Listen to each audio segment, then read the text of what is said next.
이번 주 토라 포션에 나온 그 야곱의 자녀 낳는 이야기를 통해서 우리 세상의 역사와 연결을 해서 하나님의 말씀을 또 보도록 하겠습니다.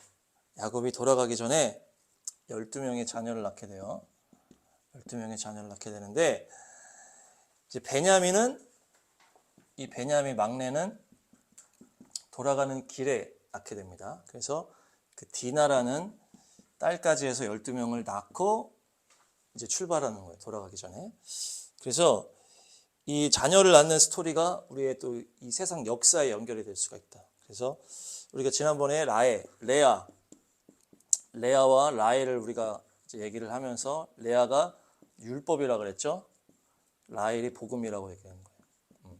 라헬은 예수님과 연결이 되고 레아는 이제 탈진하는, 세상에서 탈진하는, 그렇게 연결해서 율법과 복음이 레아와 라헬이다 이렇게 얘기를 했는데, 보니까 야곱의 자녀를 낳아준 자매가 여인이 4명이 4명인데 보니까 레아, 라헬, 여종 둘이 나오는, 여종 둘이 여기 있고 여종이 둘이 딱 나온다.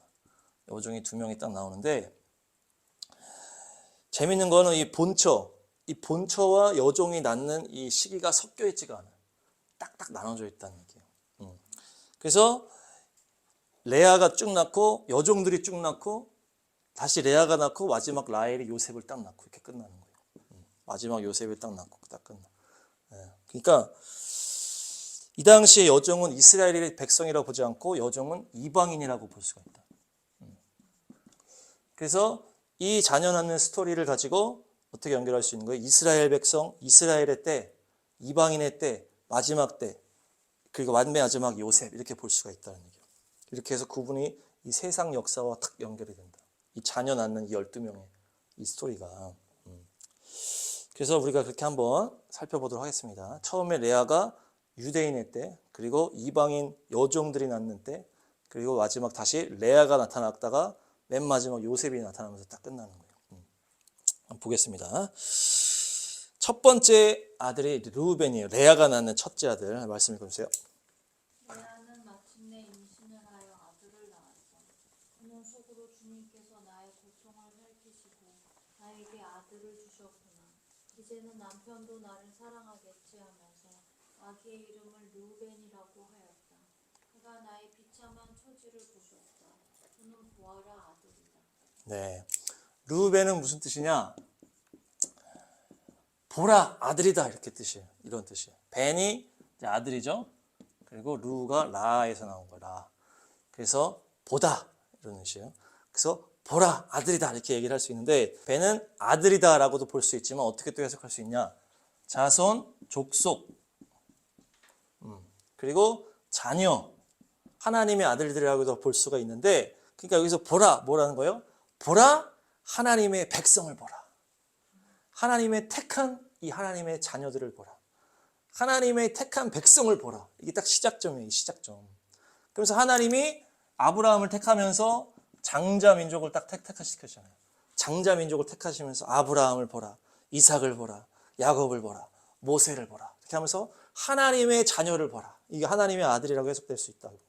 이 악한 세상 가운데 내가 선택한 하나님의 자녀를 보라. 하나님의 백성을 보라. 이렇게 얘기를 하는 거예요. 그래서 하나님께서 아브라함을 택할 때, 장자민족 아브라함을 택할 때 아주 마음이 쓸쓸하셨다 이렇게 누가 해석을 하셨어요. 선교사님이. 그래서 이 레아가 르우벤을 낳기 전에 어떤 마음이었다는 거예요? 고통 가운데 있었던, 사랑받지 못해서. 라헬만 사랑받으니까. 고통 가운데 있을 때 르우벤을 딱 낳았다고 얘기를 하잖아요. 내가 고통 가운데 하나님의 주신 아들을 낳았구나 이렇게 얘기를 하는 거예요. 그러니까 똑같이 하나님도 이 처음 장자민족 아브라함을 통해서 하나님의 백성을 택할 때 심령이 아주 쓸쓸하고 안 좋은 상태였다. 그래서 어땠어요? 이 세상에 하나님이 창조한 백성들이, 하나님의 형상 닮은 이들이 죄악 가운데 완전히 타락해가지고 뼛속까지 타락을 해버리니까 노아를 통해서 노아의 홍수 심판을 일으킨단 말이에요. 그래서 다 죽을 수밖에 없게 만들어. 그러니까 하나님이 그렇게 자녀들을 다 죽이면서까지 그 안타까운 마음으로 심판을 하신 다음에 또 바로 또 바벨탑 사건, 또 하나님을 대적해서 막 탑을 쌓자, 또 홍수를 할 수 있으니까 또 성을 쌓자면서 또 세상의 악이 막 퍼져나가는 그때, 아무도 하나님을 기억하지 않는 그때에 하나님의 그 쓸쓸한 마음에 아브라함을 탁 택했다는 거예요. 그러면서 보라 내 자손이다. 보라 내 민족이다. 그러니까 아브라함도 똑같은 마음이었다 그랬죠. 아브라함도 늦게까지 아들이 없어서 너도 아들이 없냐? 나도 아들이 없다. 나도 하나님을 따르는 자들이 없다. 이 악한 세상 가운데 너가 나를 따라오면 내가 너를 온전하게 보호해 주겠다. 너를 축복하는 데 축복하고 너를 저주하는 데 저주. 그러면서 하나님이 아브라함에게 비정한 심정으로 했다고 그때 얘기했잖아요. 그래서 아브라함을 택할 때 그 하나님의 심정이 고통 가운데 하나님의 민족을 택했다는 얘기예요. 그러면서 이렇게 딱 연결이 돼요. 그러면서 보라 내 하나님의 자녀들이다. 나의 택한 민족이다. 그래서 탁 시작되는 거예요. 이게 유대인의 때를 딱 상징적으로 시작하는. 두 번째 아들, 두 번째 시작. 그가 또 임신을 하여 아들을 낳았다. 그는 속으로 주님께서 내가 남편의 사랑을 받지 못하여 하소연하는 소리를 들으시고 이렇게 또 아들을 주셨구나 하면서 아이 이름을 시므온이라고 하였다. 아멘. 시므온이 뭡니까? 들음이라는 뜻이라고 그랬죠. 시므온. 그러니까 하나님의 백성이라는 의미가 뭐예요? 하나님의 말씀을 듣는 거잖아요. 그래서 하나님이 이스라엘 백성들을 뭐라고 했어요? 쉐마 이스라엘. 들으라 이스라엘. 하나님의 율법, 하나님의 십계명을 딱 주시면서 너희들은 나의 명령을 들어라. 듣고 행하라라는 거예요. 하나님의 통치라는 게 하나님의 백성의 통치라는 게 눈에 보이는 통치가 아니라는 얘기예요. 그러니까 하나님은 하늘에 계시기 때문에 하나님의 백성이라는 증거가 뭐예요? 하나님이 주신 이 말씀을 듣고 따르는 자들이 하나님의 자녀라는 거예요. 그래서 지금 하나님의 이 백성들의 그 정체성이 뭐다? 쉐마 이스라엘. 들어라. 내 계명을 들어라. 내 말을 들어라 이거예요. 내 말을. 그러니까 하나님의 백성이란 자들은 하나님의 말씀을 듣고 따르는 자다. 그래서 지금 시므온은 들음이다. 이런 뜻이에요. 두 번째 아들. 주님의 말씀을 듣고 순종하시기 바랍니다. 네, 세 번째 아들. 셋째. 시작. 그가 또 임신을 하여 아들을 낳았다.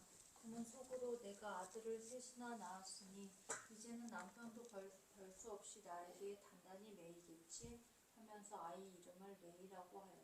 네, 셋째가 레위. 네, 이것이 연합이라는 의미인데 뭡니까 또 라와라는 단어에서 나왔어요. 라와가 뭐냐? 부착하다래요. 부착하다. 그리고 집착하다. 집착. 그리고 결합. 아주 단단히 매이는 걸 말해요. 그래서 여기서 무슨 뜻이 있냐? 꾸어주고 빚을 내다라는 얘기가 있어요. 빚내다. 꾸어주다. 그러니까 꾸어주고 빚으로 이렇게 되면 완전히 이게 매이잖아요. 그 정도의 실제적인 연합을 말하는 거예요. 그러니까 이 레위, 하나님의 자녀라는 정체성보다 아까는 듣는 거였는데 지금은 완전히 하나님과 연합한 자들이 하나님의 백성이래요. 실제적인 연합. 마치 돈으로 연결된 것 같은.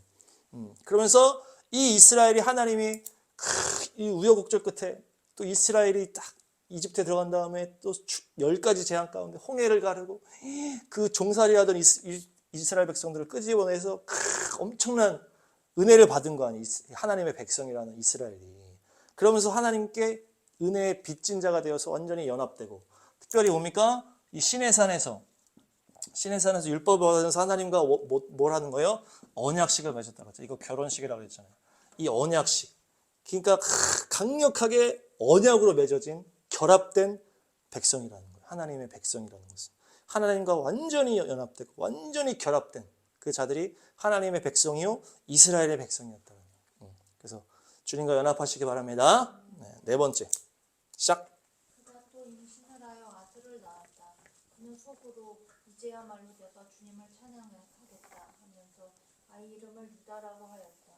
이 아이의 출산이 그쳤다. 그러니까 넷째가 찬송이라는 의미예요. 찬송. 찬송인데 보니까 이게 이름이 유다. 이게 지금 레아가 낳는 지금 자녀 4명입니다. 그러니까 레아가 지금 유대인의 때라고 아까 얘기했죠. 유대인 때라고 얘기했는데 넷째가 유다. 넷째가 유다. 맨 마지막 유대인의 때 맨 마지막에 유다의 이름을 딱 나타났다. 이게 뭡니까? 주님은 우리의 찬송을 받게 합당하신 유다의 자손으로 오신 예수와. 예수와께서 유다의 자손으로 왔잖아. 그래서 어떻게 우리가 찬송할 수밖에 없어요? 우리를 위해서 대신 죽으시고 죽음을 이기고 부활하셨기 때문에 예수와 이름을 찬송하게 되는 거예요. 그래서 찬송, 유다. 예수와께서 유다의 백성으로 나왔다. 그러니까 특별히 유다가 뭐냐? 야다에서 나왔어요.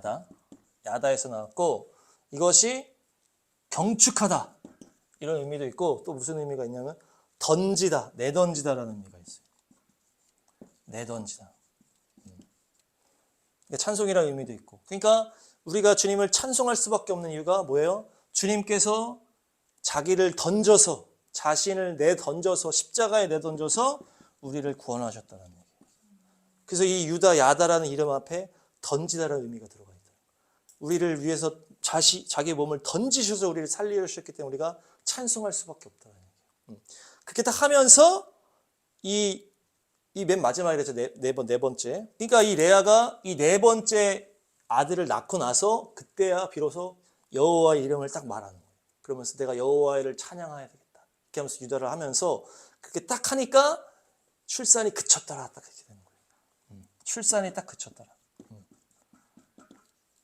그러니까 하나님의 그 놀라운 이 구원을 완성한 다음에 출산이 그친 거예요. 그러니까 유대인의 때가 지금 4명의 아들로 표현됐다고 그랬잖아요. 이 유대인이 하나님의 이 내 자녀를 보라. 그러면서 내 자녀는 내 계명을 듣고 나와 연합된 이 유다 백성 하나님의 이스라엘 자녀들이 막 오다가 이 예수와의 그 구원의 완성을 탁 이루고 나서 레아의 출산이 그쳤다라고 이렇게 딱 나오는 거예요. 그러니까 이 첫째 장자 민족이었던 이들의 삶이 어떤 구원의 역사를 이루고 나서 그쳤다 이렇게 나오는 거예요. 네 번째 아들 유다. 그 다음 말씀 아까 안 읽은 거 시작. 라헬은 자기와 야곱 사이에 아이가 없으므로 언니를 시세우며 야곱에게 말하였다. 나도 아이 좀 낳게 해주셔요. 그렇지 않으면 죽어버리겠어요. 지금 라헬의 고백이 나오는 거예요. 라헬의 고백 어떻게 나옵니까? 이 라헬의 그 우리가 지난 시간에 암양, 어린 양 이렇게 해서 하나님의 예수와의 연결된다고 그랬잖아요. 이 라헬이 내가 자녀를 주지 않으면 내가 죽어버리겠다 지금 선언하는 거예요. 딱 이 시점에서 죽어버리겠다. 그러면서 이 십자가를 통해서 이 구원의 자녀들이 막 나타나게 되는 거예요. 자녀를 내가 안 주면은 내가 죽어버리겠다 이렇게 좀 선언하면서 이 시점이 딱 레아가 네 번째 딱 유다를 낳은 이 시점에 라헬이 딱 이렇게 선포를 하는 거예요. 그러면서 이 다음부터 라헬의 여종부터 시작해서 여종들이 자녀를 낳기 시작해요. 여종은 뭐라 그랬어요? 이방인이라 그랬죠. 레아는 이제 유대인을 상징적으로 말하고 그 레아의 4명의 아들이 딱 끝난 이후부터 이 여종들이 낳기 시작하는데 첫 번째 라헬의 여종이 낳는 거예요. 이제 비라와 실바인데 비라부터 시작. 라헬은 하나님이 나의 호소를 들으시고 나의 억울함을 풀어주시려고 나에게 아들을 주셨구나 하면서 그 아이 이름을 단이라고 하였다. 네. 라헬의 여종이에요. 그러니까 여종은 이방인이에요. 이방인의 이 여종이 낳기 시작한 첫 번째 이름이 단이에요. 단은 재판하다 이런 의미가 있는데 단은 딘에서 나왔어요. 딘. 자, 따라합니다. 딘이 뭐냐면 심판하다 이런 의미가 있는데 억울함을 풀다라는 의미가 있어요. 억울함을 풀다. 그리고 공정하게 하다 이런 의미가 있어요. 공정하게. 이게 심판에 대한 내용이니까 공정하게 하고 억울함을 풀어주는 이런 게 심판이잖아요. 억울함을 풀고 공정하게 하다. 그러니까 이제 이 앞에 유대인의 때가 있다고 그랬죠. 유대인의 때 이방인으로 생각하면 어때요?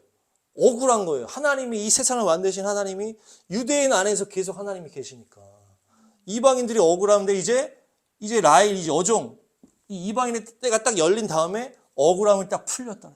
이제 공정하게 되는구나 이렇게 되는 거예요. 이런 첫 번째 이름이 딱 이런 이름이라는. 그동안 유대인의 안에 하나님이 계셨던 이유가 뭐였어요? 이방인 모두의 구원을 위해서 이렇게 하신 거 아니에요. 그래서 십자가를 완성한 이후에 이제 이방인의 때가 딱 열렸잖아. 그러니까 억울함이 풀리고 이제 공정하게 열리는구나 이렇게 이런 지금 이름이 단이라는 얘기 이름이. 이방인의 이 여종 첫 번째 이름이 이런 이름이다. 다음 말씀. 라헬은 내가 언니와 크게 겨루어서 마침내 이겼다 하면서 그 아이 이름을 납달리라고 하였다. 이제 두 번째 이름이 납달리입니다. 납달리가 겨루어서 이겼다. 경쟁 이런 의미. 그러니까 이제 실제 이름이 다툼이다. 씨름 이런 의미인데 파탈이라는 데서 나왔어요. 파탈. 자, 따라합니다. 파탈은 경쟁하다,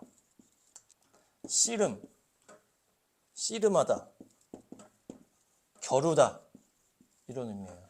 그러니까 이게 뭐 이방인들이 유대인과 막 겨뤄서 이겼다 이렇게 표현할 수도 있겠지만 저는 어떻게 보냐? 이 복음이라는 건 뭡니까? 복음은 모든 민족에게 흘러갔잖아. 그러니까 유대인의 때에는 또 경쟁하고 이런 게 없잖아요. 그냥 한 민족 안에 하나님이 역사했기 때문에. 근데 이 이방인의 때는, 복음의 때는, 교회의 때는 뭐예요? 막 경쟁적으로 각 족속마다 막 복음이 들어간다. 경쟁하고 싸우고 막 그래가지고 막 복음이 막 민족마다 막 들어가는 거예요. 열심히 경쟁하는 게 그거잖아요. 그 복음의 그 경쟁이라는 거예요. 경쟁하듯이 폭발적으로 퍼졌다는 거예요. 이 복음, 이방인의 때를 말한다는 이 단어가. 근데 이제 로마를 덮고 유럽을 덮고 미국을 덮고 한국까지 와서 한국은 또 파리파리 가지고 막 얼마나 교회를 세우고 부흥이 터지니까 또 얼마나 교회들 열심히 막 하고 선교단체 또 선교단체끼리 막 자기들끼리 막 경쟁하듯이 열심히 하잖아. 그게 이 이방인의 때 복음의 때를 지금 상징적으로 말하는 이름이라는 거예요. 이방인의 때에 맞는 이름. 레아는 내가 복을 받았구나 하면서 그 아이 이름을 가시라고 하였다. 두 명이 라헬의 그 여종 둘이었고 이번에 이제 레아의 여종이죠. 그래서 실바가 낳은 첫 번째 가시, 이름이 가시인데 복을 받았다 이렇게 하는 구두에서 나왔어요. 구두. 이 복되다라는 것이 옆에 보니까 행운이라고도 써 있는데 구두는 뭐냐면 추격하다, 압력을 가하다, 공격하다 이런 의미가 있어요. 추격하고 압력을 가하고 공격하고. 그러니까 뒤에서 막 앞에를 막 추격하고 막 공격하고 막 압력을 가하는 이런 의미잖아요. 이 구두가. 그러니까 이것을 저는 이 이방인들 때 이방인들이 유대인을 공격한 거를 지금 연결할 수가 있다. 유대인을 향해서 막 압력을 가하고 공격을 가하고 그래서 이 유대인을 핍박했던 이 이방인의 때를 말하는 거예요. 그래서 이방인의 때에 이루어진 것 중에 이게 안 좋은 우리의 단면이죠. 이방인들이 야 십자가를 통해서 너희들은 하나님 버렸어. 너희들은 예수님을 죽인 민족이야 하면서 막 그렇게 했단 말이에요. 그거 착각하고 그렇게 한 거죠. 그래서 막 대체 신앙 막 나오는 거죠. 교회가 이제 이스라엘 대체했어. 그래서 막 유대인을 그렇게 공격하는 거예요. 반유대주의가 나타나가지고. 알지 못해서 그러는 건데 마치 뭐예요? 사도 바울이 그 예수님 믿는 사람들을 막 공격하면서 어떻게 생각했어요? 아, 내가 이거 하나님을 섬기는 거구나. 사도 바울이 그렇게 했다. 사울의 시대에 예수님 믿는 사람 막 공격하고 박해하면서 아, 이게 내가 하나님을 섬기고 있는 거구나. 잘하는 거구나. 이렇게 생각해요. 그러니까 여기서 복이라고 나온 것이 행운이라고 나왔다. 행운. 이거 세상 용어인데 약간 이제 잘못 알았다는 얘기죠. 착각을 해서 이 반유대주의를 통해서 유대인들을 막 공격했던 이 추격, 압력, 공격 이런 의미가 이제 가시라는 이름에 들어가 있다. 시작. 레아는 행복하구나 여인들이 나를 행복하다고 말하리라 하면서 그 아이 이름을 아셀이라고 하였다. 행복이라는 이제 이 아셀은 이게 그야말로 행복이라는 의미예요. 행복. 그래서 기쁘다, 복되다 이런 의미예요. 이게 또 뭐가 무슨 뜻이 있냐? 솔직하다, 또 곧다 이런 의미가 있어요. 또 곧다, 똑바로 가다, 또 성공하다 이런 의미가 있고 인도받다 이런 의미가 있어요. 지금 이 아셀 이제 행복이라는 이 아샤르에서 나온 이 행복이라는 단어가 기쁘고 복되고 곧다 똑바로 가다 인도받다 성공한다 이런 표현이 되어 있는데 그러니까 이것도 이방인의 때로 연결했을 때 이방인의 때의 진짜 행복이 뭘까? 이방인의 때에 있어서 진짜 행복이 뭘까? 유대인의 때와 다른 진짜 행복. 그게 바로 성령님을 말한다. 성령님. 십자가로 완성된 진짜 복이 누구냐? 바로 성령님이 우리 안에 오셨다는 거예요. 유대인의 때에는 정말 일시적으로 특별한 사람에게만 그렇게 잠깐 왔던 하나님의 영이 이제는 십자가의 그 보혈의 능력으로 말미암아 우리 모두에게 영원토록 우리와 함께 하실 수 있도록 하나님의 영을 부어준 성령님이 바로 가장 좋은 복이다라는 거죠. 그것이 바로 이방인의 때와 연결한 아까 그것은 잘못된 이제 행운 연결 잘못된 복이었다면 이거는 진짜 복이 이거다. 이방인의 때 진짜 복은 이거다. 그러면서 예수님이 그렇게 말씀하신 거예요. 시작. 너희가 악할지라도 너희 자녀에게 좋은 것들을 줄 줄 알거든. 하물며 하늘에 계신 아버지께서야 구하는 사람에게 성령을 주시지 않겠느냐. 가장 좋은 것을 주시는 게 성령님을 주신다 이렇게 얘기해요. 예수님이. 그러니까 가장 좋은 분이 성령님이다. 그것이 이방인의 때 최고의 복이다. 성령님의 인도하심 받기 바랍니다. 성령님의 인도하심을 받으니까 아까 뭐라 했어요? 똑바로 가다, 곧다, 성공하다, 인도함을 받다 이런 말이 있다고 그랬잖아요. 다 지워버렸는데 그것이 성령님의 인도함을 받는 단어랑 너무 똑같더라고요. 아시아르. 그래서 성령님의 인도함을 받는 것이 진리의 길을 똑바로 걷는 것, 진리의 길을 가는 것이고 가장 복된 것입니다. 네. 그래서 다시 아까 얘기했던 유대인의 때 그리고 이방인의 때 마지막 때를 연결했을 때 지금 다시 레아가 나타나는 거죠. 말씀해 주세요. 우리를 거두어 들을 때에 르우벤이 들에 나갔다가 자기 나무를 발견하여 어머니 레아에게 가져다 주니 라헬이 레아에게 말하였다. 언니 아들이 가져온 자기 나무를 조금만 나눠줘요. 네, 이게 지금 자기 나무가 그 개정에는 합한채. 그래서 이것이 뭐 임신에 도움을 주는 어떤 그런 것 같은데 자기 나무라 그래서 자기 나무. 근데 여기 보니까 보리를 거둘 때에 뭡니까? 이방인의 때가 뭡니까? 전 열방을 추수하는 때라고 그랬잖아요. 이 보리를 거둘 때에 이 추수 끝나고 막 거둘 때에 그때에 지금 연결이 되는 거예요. 그때에 다시 레아가 나타나는 거예요. 아까 유대인의 때라고 말했던 그 레아가 다시 나타나가지고 이렇게 하는데 여기 뭐예요? 또 누가 나타납니까? 르우벤이 이거를 가져온 거예요. 르우벤이 아까 뭐였어요? 내 백성을 보라 이거잖아. 내가 택한 이 아브라함, 이삭, 야곱의 이 자손을 보라 이거잖아. 이 르우벤이 나타나가지고 자기 나무를 이거 갖다 주는 거예요. 레아한테. 이게 첫 번째 나왔던 그 아까 유대인의 때에 연결됐던 첫 번째 아들이 보리 거둘 때에 나타나서 이걸 딱 주는 거예요. 그러니까 이게 이 때가 이게 다 여기 연결이 되는 거죠. 거둘 때, 르우벤, 합한채. 이 합한채가 이 두다이인데 자기 나무가 두다이입니다. 따라합니다. 두다이가 무슨 뜻이냐? 광줄이라는 의미가 있고, 그리고 끓이다, 사랑 이런 의미가 있고, 두두에서 나왔어요. 두두. 이것은 솥, 항아리, 바구니 이런 의미가 있어요. 이 지금 자기 나무의 합한채를 말하는 거예요. 이것을 보리 거둘 때 르우벤이 합한채를 가져와서 레아한테 준 거예요. 그때부터 레아가 또 얘기를 하는데 이 자기 나무가 이 두다이라는 건 광줄이 끓이다 사랑, 두두, 솥, 항아리 이런 의미가 있는데 이때가 어느 때예요? 하나님의 이 자기 백성을 향한 이 사랑이 막 끓는 거예요. 막 끓어. 왜? 내 백성이 이 십자가 완성 이후에 전 세계로 흩어져가지고 막 박해를 너무 받고 마지막에 2차 대전에 그 유대인들을 그렇게 잔혹하게 너무나 학살을 하니까 주님의 그 사랑이 너무 끓는 거예요. 지금 자기 백성을 향한 사랑이 너무 끓어.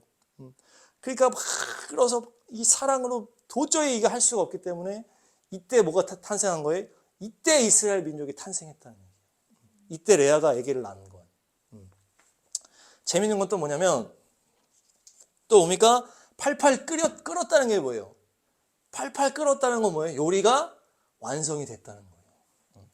거의 완성이 돼갈 때 이제 표현이 이게 끓었다는 게 요리가 다 끓었다는 다 끓었어. 이제 요리가 다 됐어. 이런 표현이고 주님의 사랑이 너무 끓어가지고 주님이 이스라엘을 만들으시고 그게 또 재밌는 건 뭐냐면 이 1948년에 이스라엘 나라가 이제 회복되는 거, 그 엄청난 그 고통 속에서 주님의 이 사랑에 끓는 그 사랑 속으로 이게 나타난 거예요. 근데 이 1년 전에 1947년에 뭐가 발견되냐?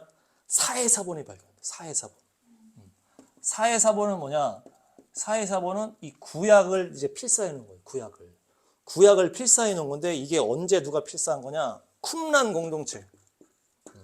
쿰란 공동체가 성경을 막 보고 이렇게 하는 거예요. 근데 이들이 이 만든 게 언제쯤이냐? BC 1세기, AD 1세기라는 거예요. 그 즈음이라는 얘기, 그 사이 즈음. 그러니까 이때가 언제예요? 이때가 딱 유대인의 때가 마무리될 때, 예수님의 십자가가 완성될 때, 이게 지금 BC 1세기, AD 1세기 사이에 이 쿰란 애들이 만들어 놓은 사해사본이 이때 딱 발견된 거예요. 1947년에. 근데 이게 이 사해사본이 어디 들어가 있었다? 항아리에 들어가 있었다. 항아리.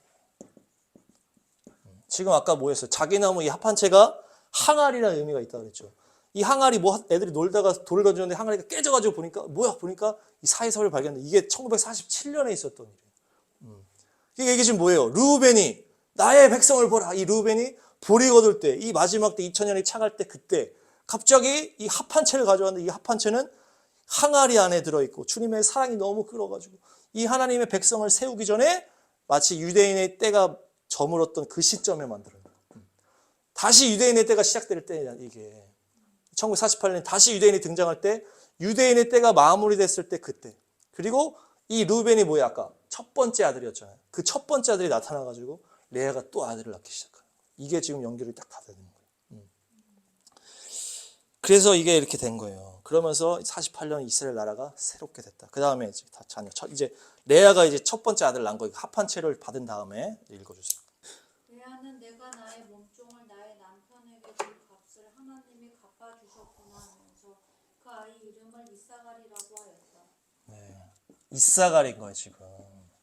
유대인의 때가 다시 열렸을 때, 이 마지막 때 열렸을 때 이사갈이. 이사갈 이름이 뭐예요? 무슨 뜻이에요? 보상이라는 의미예요. 보상. 보상. 사갈, 이 보상. 그러니까 유대인들이 그동안 이방인의 때 가운데 막 공격받고 막 마녀 사냥당하고 막 죽었던 그 모든 그 고통의 보상이 됐다는. 이제 다시 지금 유대인 이 레아가 다시 아기들 낳는 거예요. 그러면서 그 이름이 이사갈이 돼 있어요. 이게 이사갈이 나사와 사카르 이 두 단어의 이제 같은 연건데 나사라는 거는 들어 올리다라는 거예요. 들어 올리다. 쭉 올리다. 고개를 쳐들다.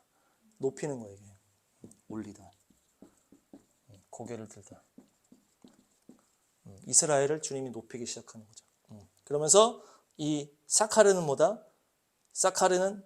이 나사가 이렇게 올리다 고개 들다 하고서 또 죄를 없애다 이런 의미가 있어요. 죄를 없애다. 이게 올리다. 그래서 그 예수님이 십자가에 올리고 출애굽한 다음에 그 노뱀을 올리잖아. 그래서 죄를 없애다 이런 표현도 이제 이 의미 들어가 있는 거예요.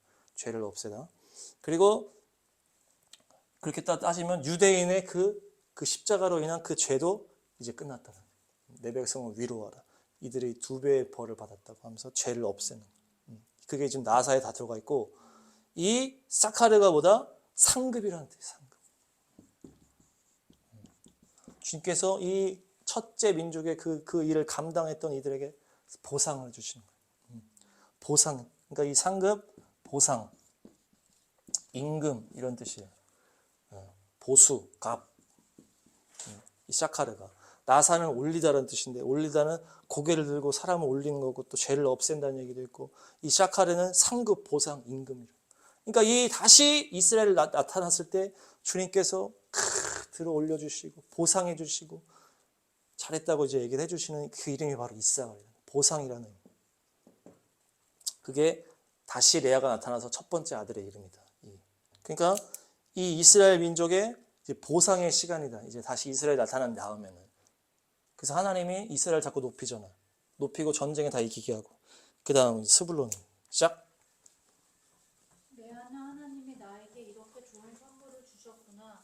내가 아들을 6이나 낳았으니 이제부터는 나의 남편이 나에게 잘해주겠지 하면서 그 아이 이름을 스불론이라고 하였다. 스불론. 레아가 낳은 이제 스불론인데 거주지라는 의미가 있고 거주지. 그리고 나와 거하리라. 그러니까 가장 좋은 게 함께 있는 거라고 했죠 우리가. 그래서 사랑에 이제 함께하는 시간이 이렇게 했는데 이제 마지막 때 하나님이 이제 이스라엘을 딱 생기게 한 다음부터는 하나님 어떻게 한다? 이스라엘과 함께하는 거예요. 그래서 나는 이스라엘의 하나님이다 이렇게 얘기하는 거예요. 이스라엘을 축복하라. 예루살렘을 축복하라 이렇게 하는 거예요. 그래서 하나님이 이스라엘과 함께하는 거예요. 그러면서 이 자발이라는 단어에서 나온 거예요. 자발. 자 따라합니다. 자발. 자발이 뭐냐? 거하다, 거주하다 이런 의미가 있는데 둥글게 둘러싸다라는 의미가 있어요. 둥글게 둘러싸다. 뭡니까? 주님께서 이스라엘을 이렇게 둥글게 보호해 주는 거예요. 부모가 자녀가 막 환란이 있을 때 이게 안아주잖아요. 둥글게 해주잖아요. 이렇게 각으로 둥글게 안아주고. 주님께서 이스라엘에 막 이제 반유대주의 막 사단이 막 공격할 때 이제 들어 올려주고 막 보상해 줄 뿐만 아니라 보호해 주는 거예요. 이렇게 보호해 줘. 둥글게 둘러서. 그래서 계속 이스라엘을 막 도와주게 되고 막 이스라엘이 자꾸 올라가게 되고 이기게 되고 막 무기를 계속 받게 되고 이스라엘 공격하면 다 깨버리게 되고 이렇게 되는 거예요. 그게 이 스불론이 스불론. 보호하고 계시다 주님께서. 그 주님께서 지금도 이렇게 이스라엘을 지켜주시는 것입니다. 할렐루야.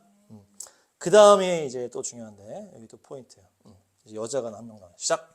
얼마 뒤에 레아가 딸을 낳고 그 아이 이름을 디나라고 하였다.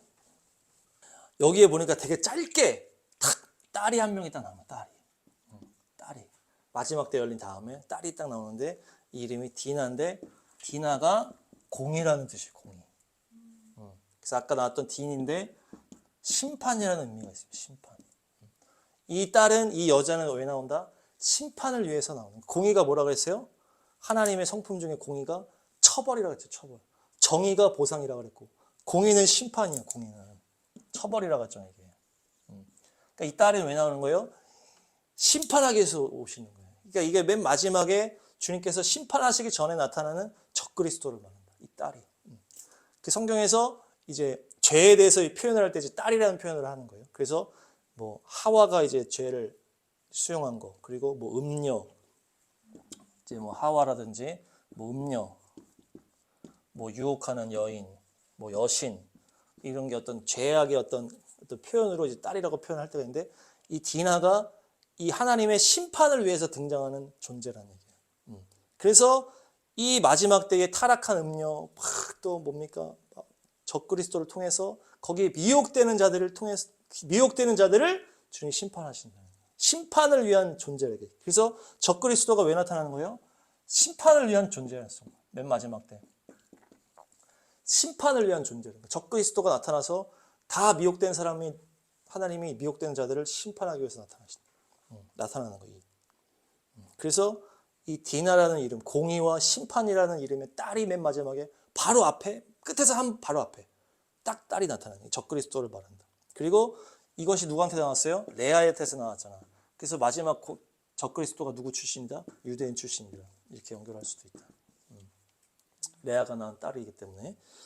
그래서 이 이제 유혹하는 여인, 유혹하는 마지막 때 심판을 위한 적그리스도가 이 디나를 말한다. 그게 맨 마지막 12번째. 시작. 라헬은 그 아이의 이름을 지을 때 주님께서 나에게 또 다른 아들 하나를 더 주시면 좋겠다 하는 뜻으로 그 아이 이름을 요셉이라고 하였다. 이 요셉은 무슨 뜻이냐?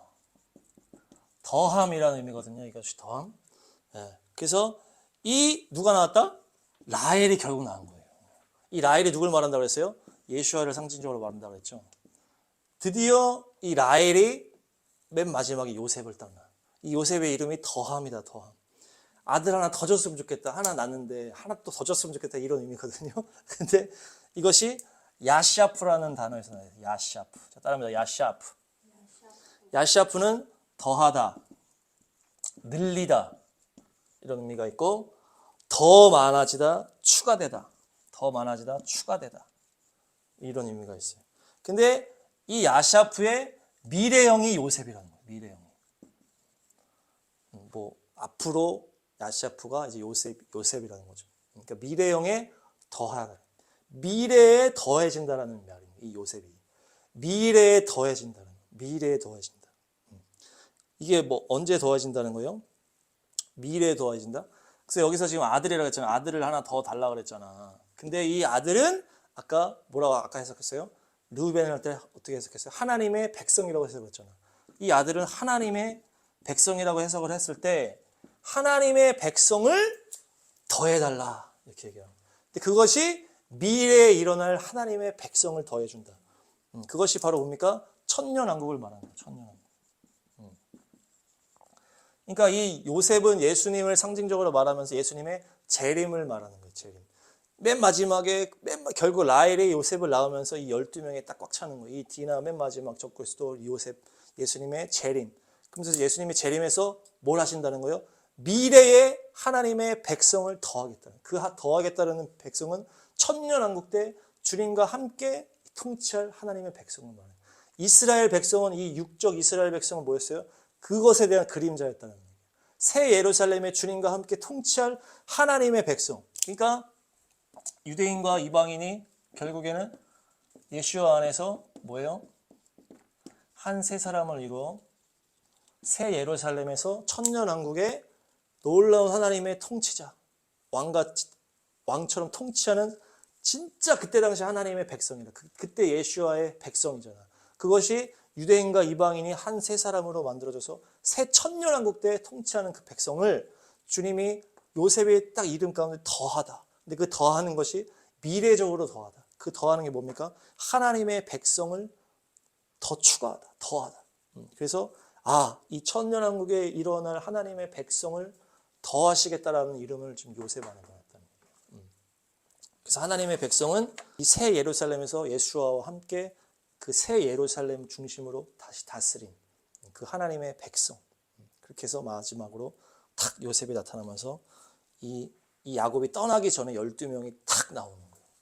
베냐민은 떠난 다음에 이제 나중에 나오는 스토리이기 때문에 여기서 지금 빠졌는데, 그러니까 이 레아가 자녀 4명을 낳고, 그리고 여종, 이방인으로 말하는 여종이 넷을 낳고, 다시 레아가 나타났다가 3명을 낳고, 마지막에는 딸을 낳고, 그리고 결국 라헬이 요셉을 낳으면서 이 12개가 딱 채워지는 것이, 이것이 하나님의 이 역사 속에 하나님이 하실 일들을 이 야곱의 자녀들의 이름 안에 다 넣으셨다는 얘기예요.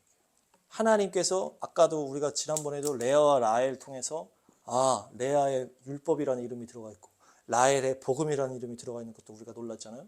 근데 이 더 놀란 거는 야곱의 자손의 이름 속에 이 하나님의 역사가 들어가 있다.